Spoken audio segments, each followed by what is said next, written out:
प्रिय छात्र छात्राओं, सनेवरा नमस्कार।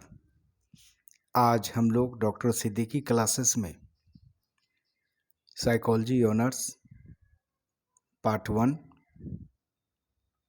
के पेपर 2 के चैप्टर 5 का टॉपिक न्यूरोसिस यानी स्नायु विकृति से संबंधित कुछ नए वस्तुनिष्ठ प्रश्नों के वैकल्पिक उत्तरों में से सही वैकल्पिक उत्तरों को जानने की कोशिश करेंगे। आज का ये पाठ स्नातक खंड 1 मनोविज्ञान प्रतिष्ठा के साथ साथ यूजीसी नेट तथा पब्लिक सर्विस कमीशन की तैयारी कर रहे परीक्षार्थियों के लिए भी काफ़ी लाभदायक और उपयोगी सिद्ध होगा। तो शुरू करते हैं न्यूरोसिस यानी स्नायु विकृति से संबंधित महत्वपूर्ण वस्तुनिष्ठ प्रश्नों के आज के पाठ का पहला प्रश्न इस प्रकार है। स्नायु विकृति यानी न्यूरोसिस पद का सबसे पहले उपयोग इनमें किसने किया था? परीक्षा के दृष्टिकोण से यह प्रश्न काफ़ी महत्वपूर्ण है। प्रश्न को आप सभी परीक्षार्थियों के लिए एक बार फिर से दोहराते हैं। स्नायु विकृति यानी न्यूरोसिस पद का सबसे पहले उपयोग इनमें किसने किया था? वैकल्पिक उत्तर ए विलियम कुलेन, बी मन, सी फ्रायड और डी क्रेपलिन। इस प्रश्न का सही वैकल्पिक उत्तर होगा ए विलियम कुलेन ने सबसे पहले स्नायु विकृति यानी न्यूरोसिस पद का उपयोग किया था और बतलाया था कि जो साधारण मानसिक रोग होते हैं उन्हें ही स्नायु विकृति या मनोस्नायु विकृति अर्थात न्यूरोसिस या साइकोन्यूरोसिस कहा जाता है। आज के पाठ का अगला प्रश्न आप सभी परीक्षार्थियों के लिए प्रश्न इस प्रकार है। इनमें कौन स्नायु विकृति से संबंधित रोग है? प्रश्न को एक बार फिर से दोहराते हैं। इनमें कौन स्नायु विकृति से संबंधित रोग है?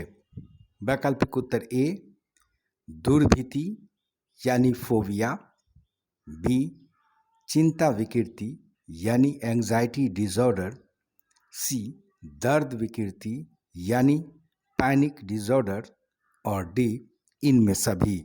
इस प्रश्न का सही वैकल्पिक उत्तर होगा डी इनमें सभी। अगला प्रश्न, इनमें कौन स्नायु विकृति से संबंधित रोग नहीं है? वैकल्पिक उत्तर ए मनोग्रस्ती बाध्यता विकृति यानी OCD obsessive compulsive disorder, B दुर्भीति यानी फोबिया, सी चिंता विकृति यानी एंजाइटी डिसऑर्डर और डी मनोविदलता यानी स्किज़ोफ्रेनिया। इस प्रश्न का सही वैकल्पिक उत्तर होगा डी मनोविदलता स्किज़ोफ्रेनिया। ये स्नायु विकृति से संबंधित रोग नहीं होता है। आज के पाठ का अगला प्रश्न आप सभी छात्र छात्राओं के लिए प्रश्न इस प्रकार है। साधारण मानसिक रोगों को कहा जाता है? वैकल्पिक उत्तर ए अवसाद डिप्रेशन, बी स्नायु विकृति न्यूरोसिस, सी मनोविकृति साइकोसिस और डी इनमें सभी। इस प्रश्न का सही उत्तर होगा बी स्नायु विकृति यानी मनोविज्ञान में साधारण मानसिक रोग को स्नायु विकृति यानी न्यूरोसिस कहा जाता है। आज के पाठ का अगला प्रश्न आप सभी परीक्षार्थियों के लिए। इनमें कौन सा लक्षण स्नायु विकृति से पीड़ित व्यक्तियों में नहीं पाया जाता है? परीक्षा के दृष्टिकोण से यह प्रश्न भी काफ़ी महत्वपूर्ण है। प्रश्न को एक बार फिर से दोहराते हैं आप सभी परीक्षार्थियों के लिए। इनमें कौन सा लक्षण स्नायु विकृति से पीड़ित व्यक्तियों में नहीं पाया जाता है। वैकल्पिक उत्तर ए विभ्रम यानी हेलुसिनेशन, बी व्यामोह यानी डिलूजन, सी स्थिति भ्रांति यानी डिसोरिएंटेशन और डी इनमें सभी। इस प्रश्न का सही वैकल्पिक उत्तर होगा डी इनमें सभी। ये सभी लक्षण गंभीर मानसिक रोग यानी साइकोसिस अर्थात मनोविकृति से संबंधित रोगों में पाए जाते हैं। आज के पाठ का अगला प्रश्न आप सभी परीक्षार्थियों के लिए, इनमें किसका अध्ययन मनोविकृति साइकोसिस के अंतर्गत नहीं किया जाता है? वैकल्पिक उत्तर ए व्यामोह विकृति, बी उत्साह विषाद विकृति, सी मनोविदलता और डी दुर्भीति।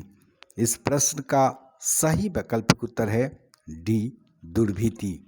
आज के पाठ का अगला प्रश्न आप सभी परीक्षार्थियों के लिए, प्रश्न इस प्रकार है, स्नायु विकृति के अंतर्गत अध्ययन किया जाता है ए चिंता स्नायु विकृति का, बी दुर्भीति का, सी मनोग्रस्ती बाध्यता विकृति का और डी इनमें सभी का। इस प्रश्न का सही वैकल्पिक उत्तर होगा डी इनमें सभी का। अगला प्रश्न आप सभी परीक्षार्थियों के लिए, इनमें कौन स्नायु विकृति का लक्षण नहीं है? परीक्षा के दृष्टिकोण से यह प्रश्न काफी महत्वपूर्ण है। प्रश्न को एक बार फिर से दोहराते हैं आप सभी परीक्षार्थियों के लिए, इनमें कौन स्नायु विकृति का लक्षण नहीं है? वैकल्पिक उत्तर ए व्यामोह एवं विभ्रम, बी आत्म केंद्रिता एवं विच्छिन्न पारस्परिक संबंध, सी सतत असंगठित व्यवहार और डी दुश्चिंता एवं संवेगात्मक तनाव। इस प्रश्न का सही वैकल्पिक उत्तर होगा ए व्यामोह एवं विभ्रम। ये स्नायु विकृति से पीड़ित व्यक्तियों में लक्षण नहीं पाया जाता है। यह लक्षण गंभीर मानसिक रोग यानी मनोविकृति से पीड़ित व्यक्तियों में पाया जाने वाला लक्षण होता है। इस संबंध में हम बतला सकते हैं कि व्यामोह यानी डिलूजन एक तरह का गलत विश्वास होता है, जबकि विभ्रम एक ऐसी मानसिक प्रक्रिया होती है जिसका संबंध उद्दीपन के अभाव में उद्दीपन के आभास से होता है। स्नायु विकृति के रोग से पीड़ित व्यक्तियों में आत्म केंद्रितता, विच्छिन्न पारस्परिक संबंध, सतत असंगठित व्यवहार तथा दुश्चिंता एवं संवेगात्मक तनाव से संबंधित लक्षण पाए जाते हैं। आज के पाठ का अगला प्रश्न आप सभी परीक्षार्थियों के लिए, ऊंचाई एवं जीवाणु से डरना क्रमशः कहलाता है? वैकल्पिक उत्तर ए मोनोफोबिया एवं साइनोफोबिया, बी एक्रोफोबिया एवं माइसोफोबिया, सी केवल फोबिया और डी हेमाटोफोबिया एवं एफोनिया। इस प्रश्न का सही वैकल्पिक उत्तर है बी एक्रोफोबिया एवं माइसोफोबिया। एक्रोफोबिया के कारण कोई व्यक्ति ऊंचाई से, जबकि माइसोफोबिया के कारण कोई व्यक्ति जीवाणु से डरने लगता है, जो कि एक तरह का अयथार्थ भय या अवास्तविक भय होता है। अगला प्रश्न आप सभी परीक्षार्थियों के लिए, जब व्यक्ति या रोगी में अति संवेदनशीलता पाई जाती है तो इससे संबंधित लक्षण को क्या कहा जाता है?